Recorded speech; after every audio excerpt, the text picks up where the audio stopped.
महाराष्ट्र नवनिर्माण सेनेचा आज 20वा वर्धापन दिन आहे। दरवर्षी आपण जर पाहायला गेलं तर विविध शहरांमध्ये महाराष्ट्र नवनिर्माण सेनेचा वर्धापन दिन साजरा केला जात होता, परंतु यावर्षी अत्यंत वेगळ्या पद्धतीने रायगडच्या पायथ्याशी महाराष्ट्र नवनिर्माण सेनेचा 20वा वर्धापन दिन साजरा केला जाणार आहे। आणि विशेष म्हणजे या वर्धापन दिनामध्ये प्राथमिक सदस्य नोंदणीला जे आहे ते याच रायगडच्या पायथ्याशी सुरुवात केली जाणार आहे। स्वतः मनसे अध्यक्ष राज ठाकरे सुरुवातीला रायगडवर जाऊन छत्रपती शिवाजी महाराजांच्या समाधीवरती नतमस्तक होतील आणि त्याच ठिकाणी संपूर्ण सदस्य नोंदणीचा शुभारंभ जो आहे तो आजपासून केला जाईल आणि उद्यापासून संपूर्ण राज्यभरामध्ये जे आहे ते सर्व महाराष्ट्र सैनिकांनी प्राथमिक सदस्य होण्याचं आव्हान जे आहे ते काल स्वतः राज ठाकरे यांनी पोस्टच्या माध्यमातून केलं होतं। या अगोदर आपण जर पाहिलं तर अनेक वेळा वेगवेगळ्या शहरांमध्ये जे आहे ते महाराष्ट्र नवनिर्माण सेनेचा वर्धापन दिन साजरा केला जात होता, परंतु यावर्षी रायगडच्या पायथ्याशी जे आहे ते आगळ्या वेगळ्या पद्धतीने हा कार्यक्रम साजरा केला जाणार आहे। ज्या ठिकाणी सदस्य नोंदणीचा शुभारंभ केला जाणार आहे त्या ठिकाणी मोठ्या प्रमाणात तयारी जी आहे ते मनसेच्या वतीनं या ठिकाणी करण्यात आलेले आहे। मोठं पेंडाल जे आहे ते या ठिकाणी बांधण्यात आलेलं आहे।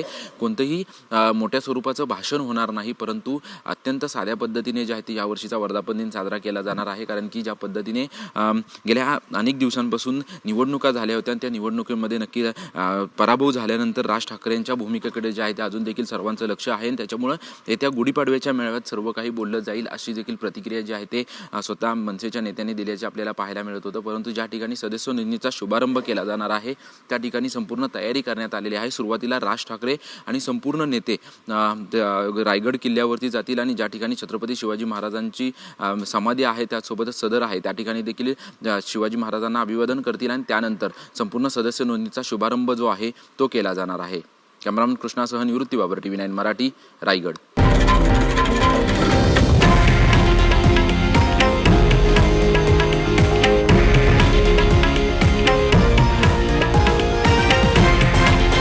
हे आहे देशातील नंबर 1 न्यूज नेटवर्क आणि आपण पाहत आहात TV9 मराठी, एकमेव।